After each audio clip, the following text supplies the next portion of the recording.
Shortwave radio enthusiasts spent countless hours listening in on radio stations broadcasting messages from around the world. The owners and even the purpose of many of these stations remain a mystery to those listening. Are these weird radio stations used by Russian spies? Late one night in 1983, Arie Boonder, a 57-year-old financial consultant from Rotterdam, Netherlands, was spending the evening indulging in his favorite hobby, shortwave radio listening.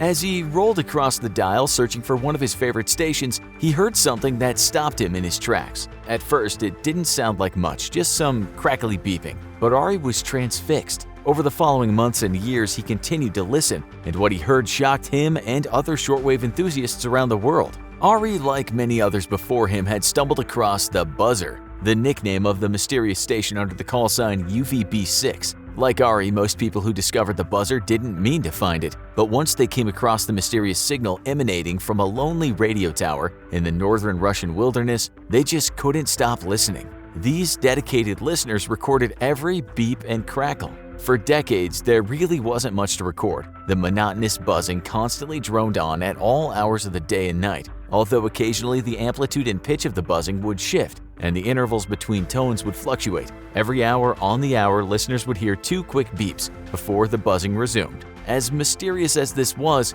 it wasn't what kept the listeners hooked. Ominously, every few weeks, the monotony would be broken when a male voice would recite a brief sequence of numbers and words, often Russian names like Anna, Nikolai, and Ivan.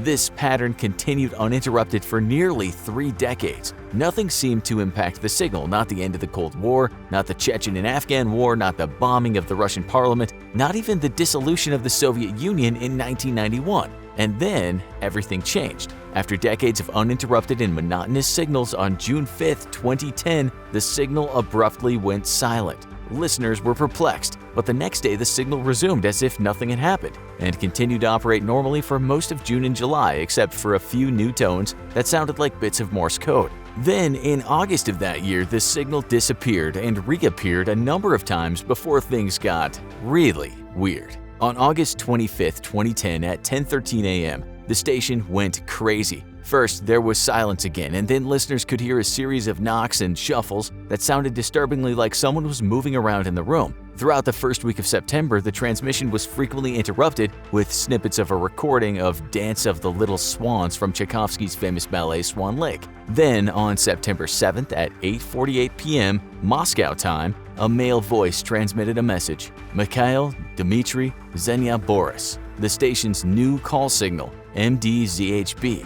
This was followed by one of the standard messages that listeners had been hearing for years, 04979 DRENDOUT, the voice read out, followed by a long series of numbers, then TRENERSKIY, and more numbers. After this, the signal returned to normal, but something else had changed. Enthusiasts realized that the signal was coming from a different location than before the strange events of the summer of 2010.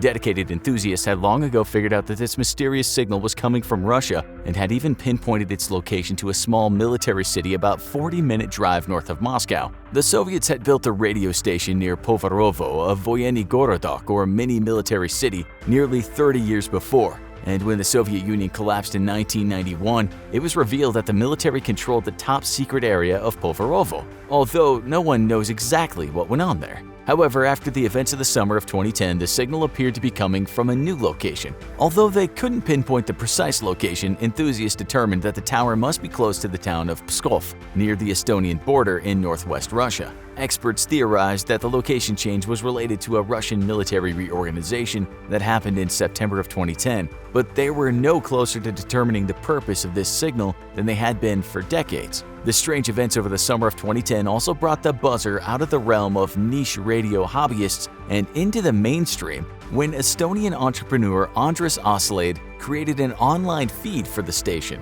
Oslade, who is best known for his involvement in Skype, had been a shortwave radio enthusiast since first grade, and his site is responsible for a huge growth in the number of people listening in on the buzzer. More than 200,000 people had visited his site by the end of the strange summer events, with more than 40,000 people tuning in at the height of the strangeness. But before the online feed was available, shortwave enthusiasts would share information about channels like the buzzer in niche publications, Photocopied newsletters like the Monitoring Times were passed between hobbyists, and full-blown publications like Popular Communications magazine covered the latest news in shortwave radio for hobbyists around the world. Even if you don't plan to take up the hobby of shortwave radio listening, it can be helpful to know a bit about radio frequencies to understand the mystery of the buzzer. Shortwave is a type of low-frequency radio waves, meaning that more waves pass through a single point every second compared to the higher frequencies used for local radio, TV, and mobile phones. Higher frequencies can only travel in a straight line, whereas shortwave radio signals can bounce off of charged particles in the upper atmosphere, allowing them to zigzag between the Earth and sky and travel much farther, up to thousands of miles. For example, the BBC London radio station would be hard to pick up just across the channel in France since it's broadcast on a higher local frequency, but BBC World Service signal is broadcast on a shortwave frequency and is aimed at audiences around the world. Both signals are broadcast from the same building, but only the shortwave signal can be heard around the world. Now that we know how the buzzer's signal can be heard around the world, let's figure out why it's being broadcast. No one knows for sure exactly why the buzzer exists, but there are plenty of theories. The most innocuous one is that the signal was a forgotten node in the Soviets' military communication network. The Soviets were infamous for their complicated bureaucracy, among other things, and it's not hard to believe that after the fall of the Soviet Union, some things would have gotten lost in the confusion and paperwork. However, since the events of 2010 and the relocation of the signal, this theory seems highly unlikely. Perhaps the most disturbing theory is the idea that the buzzer is the epicenter of the Soviets' dead-hand doomsday device. Supposedly built during the height of the Cold War, the device was designed to guarantee a Soviet counterattack should an enemy land a devastating blow on Russian soil. The system had the genius feature of removing responsibility for an attack from any one politician or military leader, since, for example, if the Kremlin was destroyed, ground-based sensors would detect the hit and automatically launch a counterattack, firing enough nuclear weapons to ensure total destruction of both sides. While most don't believe that the buzzer is linked to such a doomsday device, especially after the interruptions during the summer of 2010 didn't kickstart a nuclear apocalypse, but no one is sure whether the dead hand actually exists at all.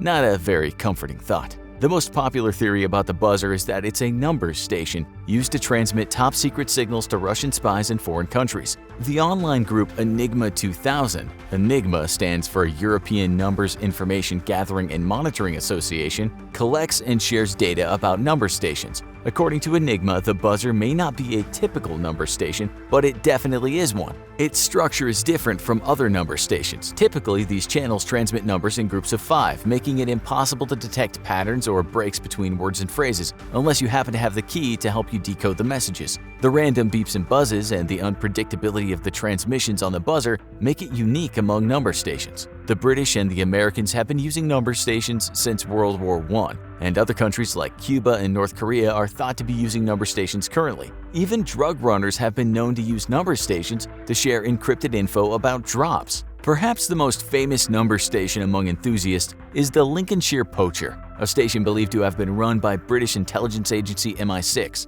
The station, which ran from the 1970s until about 2008, got its name from the unique transmissions. The start of each broadcast would begin with 2 bars of music from a folk song called the Lincolnshire Poacher before broadcasting a string of random numbers. This is definitely the least sexy theory about the buzzer, but many people believe it's simply a means of measuring the thickness of the ionosphere. As we just learned, the shortwave radio frequencies are special because of their ability to bounce off of charged particles in the upper atmosphere, or the ionosphere. The ionosphere lies between 46 and 621 miles above the Earth, and the atoms in the ionosphere have been stripped of one or more of their electrons, becoming positively charged or ionized due to the sun's energy and cosmic rays. Because the sun's rays can only reach half of the Earth's ionosphere at a time, it's always fluctuating and moving like a wave. During the daytime, the ionosphere is thicker than at night. Other phenomena like lightning and solar flares can also impact the ionosphere, so getting an accurate measurement can be tricky. To measure the equivalent slab thickness of the ionosphere, which is a ratio of the total electron content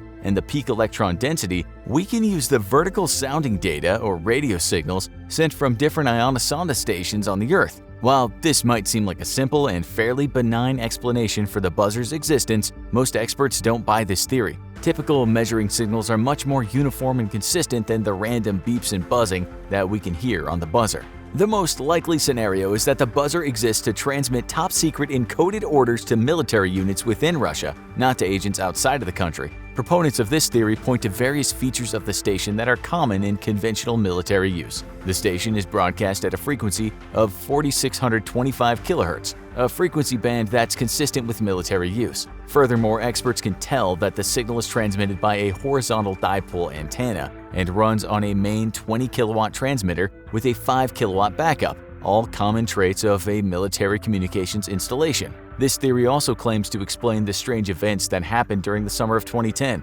Those strange noises and disruptions were all consistent with what military communication experts call pink noise, sounds used to recalibrate equipment after an upgrade or a relocation. They also think that the buzzing and beeping that fills the airwaves between transmissions is simply an attempt to reserve the frequency for when it's needed to send important messages. While this theory is certainly less exciting than imagining spies listening to coded messages, it's definitely preferable to the idea of a dead-hand doomsday device.